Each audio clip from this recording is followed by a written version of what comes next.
C'était le 21e jour d'un procès qui tenait le monde en haleine, celui de Sean Diddy Combs, accusé de trafic sexuel et de racket. Tous les regards étaient braqués sur Jane Doe, dont le témoignage, déjà le 5e jour sur le banc des témoins et le second en contre-interrogatoire, était au cœur de cette affaire.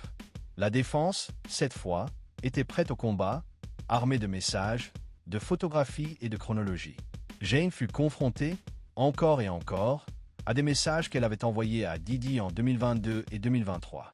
Des messages qui peignaient le portrait d'une femme loin d'être sous la contrainte, une femme qui ne semblait pas forcée par Diddy à des freak-offs avec des escorts masculins dans des chambres d'hôtel, sous peine de perdre son appartement et ses moyens de subsistance.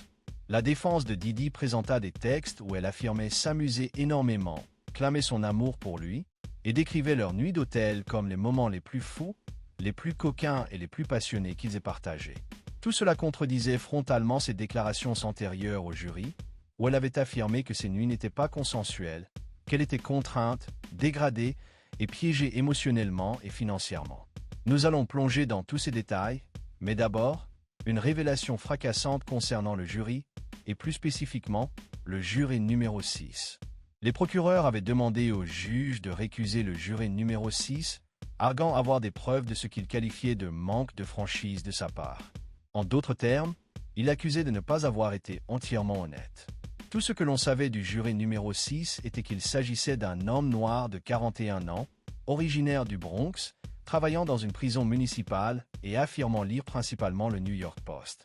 L'équipe de la défense de Diddy contesta avec véhémence la demande de l'accusation, qualifiant cette démarche de prétexte et des efforts à peine voilés pour renvoyer un juré noir. L'enjeu était colossal. La sélection du jury est souvent l'étape la plus cruciale d'un procès.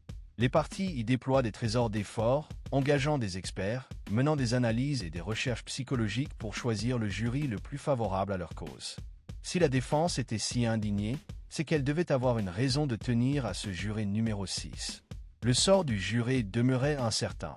Le juge Subramanian annonça qu'il rendrait sa décision sur cette question d'ici la fin de la semaine. La tension montait, chacun se demandant ce que cette décision signifierait pour Diddy. Allait-il être écarté, ou resterait-il au cœur du procès?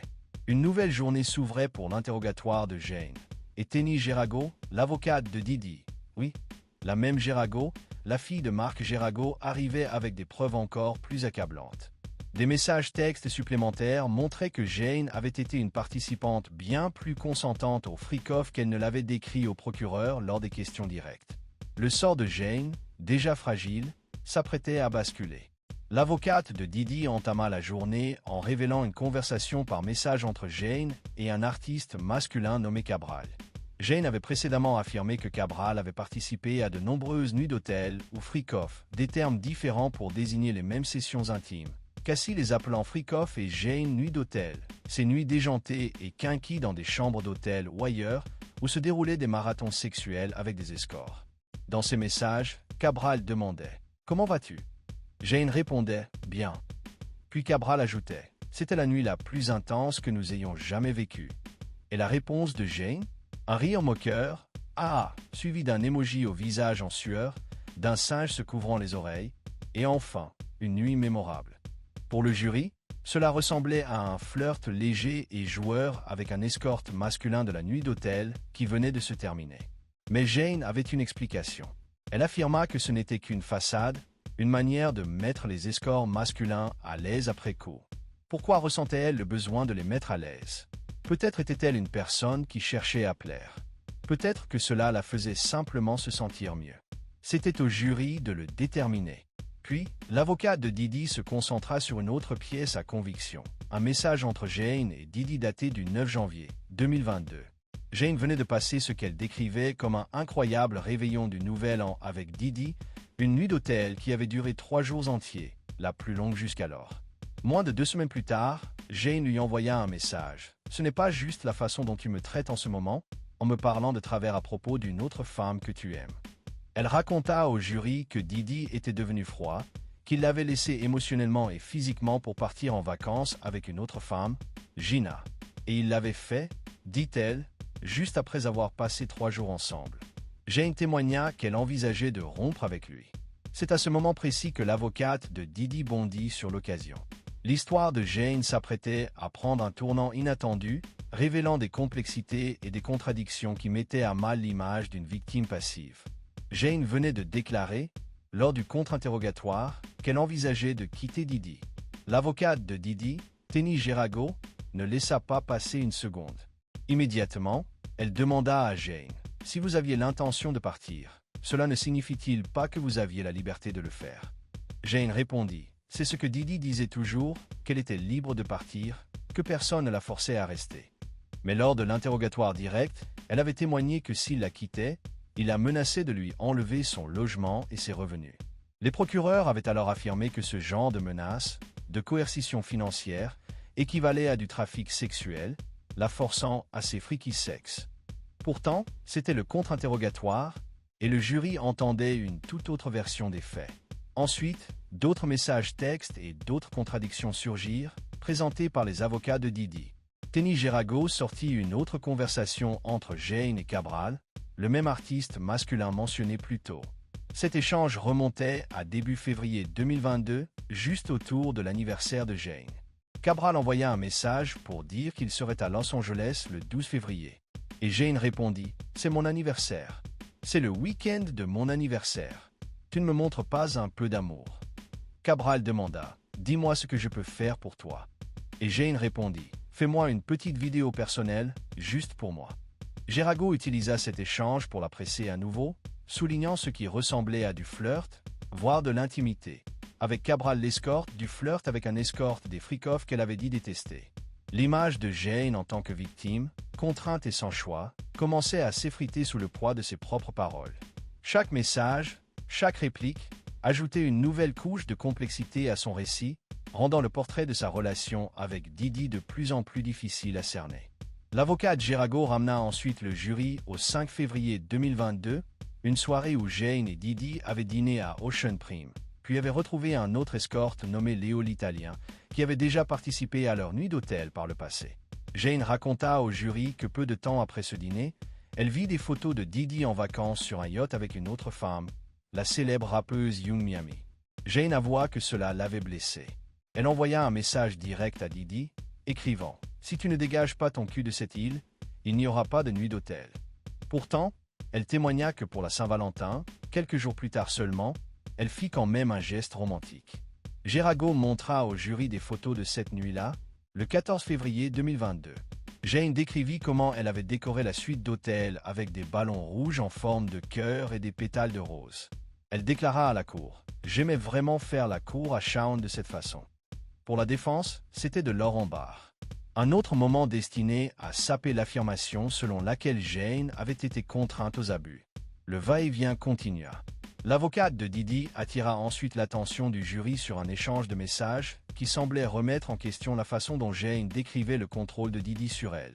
L'avocate mentionna une fois où Jane elle-même avait suggéré que non pas un, mais 2 escorts soient invités pour une nuit d'hôtel. Jane reconnut qu'elle avait fait cette suggestion et que Didi en avait été ravie. Elle confirma également que c'était sa propre idée, bien qu'elle ait dit au jury, lors de son témoignage direct, qu'elle n'avait pas apprécié la nuit d'hôtel qui avait eu lieu 2 jours auparavant, le jour de son anniversaire. C'était un point crucial, car elle avait témoigné que ses anniversaires étaient un sujet très douloureux pour elle. Elle avait dit qu'il lui causait des traumatismes, car elle s'attendait à être seule avec Didi ce jour-là, elle voulait juste de l'amour, juste être seule avec lui. Et il insistait constamment pour que les anniversaires soient des nuits d'hôtel, des freak-off. Alors, pourquoi était-elle si désireuse, 2 jours après l'un de ses freak-off, de suggérer une séance à 3? Cela ne semblait pas correspondre à son témoignage précédent, du moins sous le feu du contre-interrogatoire. La tension montait d'un cran, Jane étant prise au piège de ses propres contradictions. Puis, l'interrogatoire se tourna vers la jalousie et Gina, l'autre femme que Didi fréquentait. Geraghao exhuma un message texte du 2 mars 2022 où Jane réagissait à une publication Instagram montrant Gina portant un collier d'amour. Jane envoya à Didi « Non, fais-lui supprimer toute cette heure, comme tu m'as fait supprimer cette publication de nourriture et donne-lui mon bracelet d'amour pour qu'il corresponde à son collier que vous avez copié pour elle. » Jane expliqua au jury qu'il était devenu insupportable de voir Didi traiter d'autres femmes mieux qu'elle. Elle voyait le collier d'amour comme une copie du bracelet qu'il lui avait offert. Vint ensuite un autre échange, celui-ci daté du 24 avril 2022. L'avocate de Didi l'utilisa pour soutenir que Jane n'était pas forcée aux nuits d'hôtel, mais qu'elle était une participante active. La conversation montrait Didi disant « J'ai eu des fantasmes fous sur toi et Léo ». Léo faisait référence au même artiste italien qui les avait rejoints lors de nuits d'hôtel précédentes. Jane répondit au message de Didi « Je verrai à quelle heure je peux venir. Nous avons perdu du temps à nous disputer, bébé. Je veux te faire l'amour. Je ne t'ai pas eu égoïstement pour moi seul depuis 5 mois. » Ce fut un moment clé pour les avocats de Didi, qui soulignèrent que leur client avait cédé à Jane, qu'il avait abandonné une nuit d'hôtel à sa demande. Jane voulait Didi seul, et la réponse de Didi fut « D'accord ». Sur le banc des témoins, on demanda à Jane si cela signifiait que Didi lui donnait en passe, acceptant de ne pas avoir de nuit d'hôtel. Tout ce que Jane put répondre fut « C'est ce qu'il dit ». Mais la défense devait aussi prendre en compte le reste des messages de Didi ce jour-là, car Didi enchaîna avec « Voici l'Italien est libre après que nous ayons eu un tête-à-tête ». Mais Jane déclara qu'elle ne pouvait pas venir ce jour-là, et la réponse de Didi le lendemain ne lui convenait pas, alors il proposa le week-end à la place, et Jane accepta. Tenny Geraghaux cherchait à montrer au jury que les nuits d'hôtel étaient planifiées en collaboration par eux deux, et non imposées ou contraintes. Cette date ne fonctionne pas. Que dirais-tu du week-end? Le week-end ne fonctionne pas, choisissons-en une qui fonctionne. Elle insista auprès du jury que Didi n'exigeait rien, mais qu'il adaptait en fait son emploi du temps à celui de Jane. L'implication était claire, il ne s'agissait pas de trafic sexuel, mais de deux adultes qui faisaient des plans pour des relations sexuelles. Mais Jane, de manière subtile, repoussa l'argument. Elle déclara au jury « Peut-être qu'une nuit d'hôtel a eu lieu ici malgré lui disant ce week-end ». Elle semblait même incertaine de la chronologie exacte, même après avoir revu ses propres messages en cours. Ce dont elle se souvenait, cependant, c'était un plan pour se retrouver à l'hôtel London.